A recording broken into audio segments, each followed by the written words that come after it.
ഒരുപാട് ഭക്ഷണം കഴിച്ചിട്ട് വണ്ണം വെക്കാത്ത ആളുകൾക്ക് നിനക്ക് തൈറോയിഡ് പ്രശ്നം ഉണ്ടോ എന്ന് നോക്കണം കേട്ടോ എന്ന് പറയും. ശരിക്കും അങ്ങനെയുണ്ട്? അവര് എത്ര ഭക്ഷണം കഴിച്ചാലും വണ്ണം വെക്കാത്തത്? തൈറോയ്ഡ് ഹോർമോൺ കൂടുന്ന ഒരവസ്ഥയിൽ ഇങ്ങനെ വരാറുണ്ട്. നമ്മൾ അപ്പറ്റൈറ്റ് നല്ലപോലെ ഉണ്ടെങ്കിലും പക്ഷെ എത്ര ആഹാരം കഴിച്ചാലും വെയിറ്റ് ഗെയിൻ ചെയ്യാത്തൊരവസ്ഥ. So definitely thyroid hormone check ചെയ്യുന്നതിൽ തെറ്റില്ല, ഉണ്ടാവാം അല്ലേ? ഓക്കെ.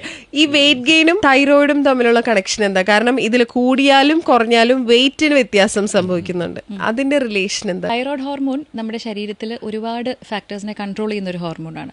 അതിൽ ഏറ്റവും ഇമ്പോർട്ടൻ്റ് ആണ് നമ്മുടെ ബേസൽ മെറ്റബോളിക് റേറ്റ് എന്ന് പറയുന്നത്. അതായത് നമ്മൾ കഴിക്കുന്ന ആഹാരം നമ്മുടെ ബോഡി എനർജി ആയിട്ട് കൺവേർട്ട് ചെയ്യുന്ന ഹെൽപ്പ് ചെയ്യുന്ന ഒരു റേറ്റ് ആണ് ബേസൽ മെറ്റബോളിക് റേറ്റ്. സോ ഇതിന് ഡയറക്റ്റ്ലി എഫക്ട് ചെയ്യുന്നതാണ് തൈറോയ്ഡ് ഹോർമോൺ.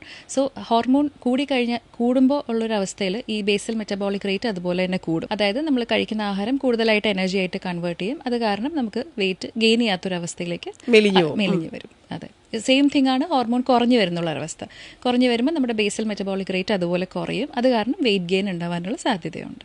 അതായത് ഇപ്പം നമ്മൾ ഭക്ഷണം കഴിച്ചില്ലെങ്കിൽ നമ്മൾ വണ്ണം വെക്കൂല, ഭക്ഷണം അങ്ങനെയാണോ? അതായത് ഇപ്പം തൈറോയിഡ് ഉള്ള ആൾക്ക് ഇപ്പം നല്ല ഓവർ വെയിറ്റ് ഉള്ള ചില ആളുകളോട് ചോദിച്ചാൽ എനിക്ക് തൈറോയിഡിന്റെ പ്രശ്നമുണ്ട്, ഞാൻ അങ്ങനെ വെള്ളം കുടിച്ചാലും എനിക്ക് വണ്ണം വെക്കുന്നത്, അങ്ങനെയുണ്ട്? അങ്ങനെയല്ല, നമ്മളൊരു നോർമൽ രീതിയിൽ ആഹാരം കഴിച്ചാലും ഇപ്പോൾ എക്സസൈസ് ചെയ്യുന്ന ആളുകളാണെന്നുണ്ടെങ്കിലും വെയിറ്റ് നമ്മൾ എക്സ്പെക്ട് ചെയ്യുന്നതിലും വല്ലാതെ കൂടുന്നു. ആ ഒരു സിംറ്റമാണ് നമ്മൾ ശ്രദ്ധിക്കേണ്ടത്. ഓക്കെ.